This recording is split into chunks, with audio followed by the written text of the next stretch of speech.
سوات میں اسلحے کی تمام دکانیں 1 ماہ کے لیے سیل کر دی گئی ہیں، جبکہ گولے گرنے اور فائرنگ کے واقعات میں 8 افراد جاں بحق ہو گئے۔ عسکری ذرائع کے مطابق مزید 15 عسکریت پسندوں کو ہلاک کر دیا گیا ہے۔ سوات میڈیا سینٹر کے ترجمان کے مطابق آپریشن کے تیسرے مرحلے میں 59 عسکریت پسند ہلاک ہوئے ہیں، جبکہ سیکورٹی فورسز کے مزید دستے وہاں پہنچ چکے ہیں۔ سوات آپریشن کے تیسرے مرحلے میں اب تک 91 افراد ہلاک ہو چکے ہیں۔ تحصیل بریکوٹ کے علاقے شموزئی اور مینگورہ کے نواحی علاقے بلوگرام میں عسکریت پسندوں نے فورسز کی پوسٹوں پر حملے کیے، جبکہ گن شپ ہیلی کاپٹر سے عسکریت پسندوں کے ٹھکانوں پر شیلنگ کی گئی۔ 4 باغ، منگلاور، عالم گنج، کوزہ بانے اور شکردرہ سمیت کئی علاقوں میں 10ویں روز بھی کرفیو نافذ ہے۔ اور اب دیکھتے ہیں عائشہ کے پاس کیا خبریں۔ بہت شکریہ اسامہ۔ سوات میں شرپسندوں کے خلاف آپریشن ابھی بھی جاری ہے، جس کی وجہ سے عام شہری بھی متاثر ہوئے ہیں اور وہ نقل مکانی پر مجبور ہو گئے ہیں۔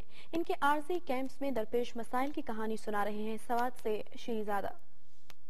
پسندوں کے خلاف جاری آپریشن راہ حق کے تیسرے فیز میں سیکیورٹی فورسز نے چہار باغ اور ملحقہ علاقوں کا کنٹرول حاصل کر لیا ہے، جبکہ متاثرہ علاقوں سے نقل مکانی کا سلسلہ بھی جاری ہے۔ مینگورہ حیات آباد کیمپ میں ہزاروں لوگوں کے ساتھ چہار باغ کا رہائشی رفیع اللہ اپنے بوڑھے والدین اور 2 بچوں کے ساتھ مقیم ہے۔ گھر کی تباہی کا دکھ ہی کم نہیں تھا، لیکن مہاجر کیمپ میں سہولتوں کے فقدان نے اس کی پریشانی بڑھا دی ہے۔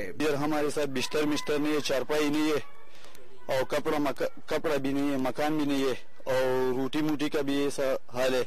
کاروبار ادھر کچھ بھی نہیں ہے، ادھر بیٹھا ہے۔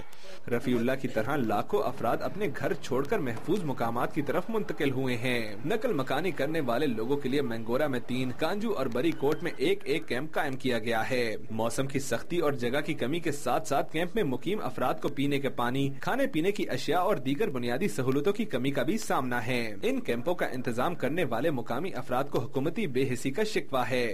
کپڑے وغیرہ نہیں لائے، بالکل اکیلے گھروں سے نکلے ہیں، بچے بھی ہے، ابھی ادھر بارش بھی ہو رہا ہے۔ حکومت کا کوئی بھی بندہ جو ہے یہاں نظر نہیں آ رہا ہے، نہ اس کی طرف سے کوئی رسپانس مل رہا ہے۔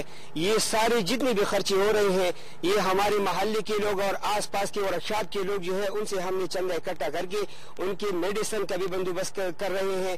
سوات میں شائع ہونے والے مقامی اخبارات کے مطابق اب تک 2.5 لاکھ افراد نقل مکانی کر چکے ہیں۔ آپریشن راہ حق فیز 3 کا نتیجہ کچھ بھی ہو، مشکلات سے دوچار سوات کی عوام امن کے ساتھ ساتھ امداد کی منتظر ہیں۔ گھر بار چھوڑنا آسان کام نہیں، لیکن شورزدہ علاقوں سے نقل مکانی کرنے والے افراد عارضی کیمپوں میں رہ رہے ہیں، لیکن سہولیات کی کمی کی وجہ سے ان کو مشکلات کا سامنا ہے۔ شیرزادہ، ایکسپریس نیوز، حیات آباد، سوات۔ سوات میں تمام دن کے حالات کے حوالے سے بات کرتے ہیں ایکسپریس نیوز کے نمائندے شیرزادہ سے۔ شیرزادہ، رپورٹ بھی ہم نے دیکھی ہے، لیکن پہلے یہ بات بتائیں کہ اسلحے کی دکانیں جو سیل کر دی گئی ہیں کیوں کی گئی ہیں، اس سے کیا فائدہ ہوگا؟ جی اسامہ، یہاں پر ڈی سی او سوات شوکت علی یوسف نے آج ایک آرڈر جاری کر دیا ہے کہ سوات میں جتنی بھی اسلحے کی دکانیں ہیں ان پر مکمل پابندی ہوگی کھولنے پر، اور ان کو مکمل طور پر سیل کر دیا گیا ہے۔ اس میں یہ خدشہ ظاہر کیا جا رہا ہے کہ یہاں پر جو مقامی عسکر پسندوں کو اسلحہ کی سپلائی یا دیگر مطلب جو جرائم پیش افراد ہے وہ اسلحہ خریدنے کی جو بات ہو رہی ہے، اس حوالے سے انہوں نے اس خدشے کی وجہ سے اس پر مکمل پابندی عائد کر دی ہے، اور ان کا کہنا ہے کہ 1 ماہ کے لیے کوئی بھی دکان جو ہے نا وہ نہیں کھلے گا۔ جی اسامہ۔ اچھا شیرزادہ، جو لوگ گھروں کو چھوڑ کر آ رہے ہیں، ہم نے رپورٹ میں بھی دیکھا بہت سی مشکلات ہیں انہیں، ان کی مشکلات میں کمی کے لیے کیا کیا جا رہا ہے یا کیا کیا جا سکتا ہے؟ یہاں پر اسامہ ضروری تو یہ ہے، حکومت نے تو یہاں پر 5 کیمپ قائم کر دیے ہیں، لیکن کسی کو معلوم نہیں کہ کیمپ کہاں ہے۔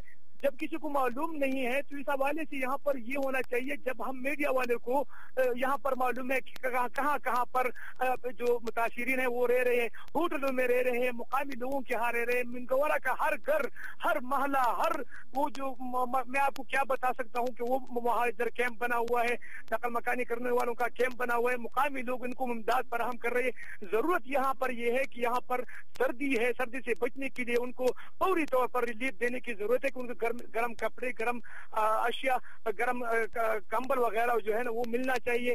تو ان کو جب معلوم نہیں کہ امداد کہاں سے ملے گا اور امداد کہاں پر ہے، اور جہاں پر ریلیف کیمپ قائم کی گئی ہے وہاں پر تو نہ لائٹ ہے، نہ بجلی ہے، نہ کھانے پینے کی اشیاء ہے۔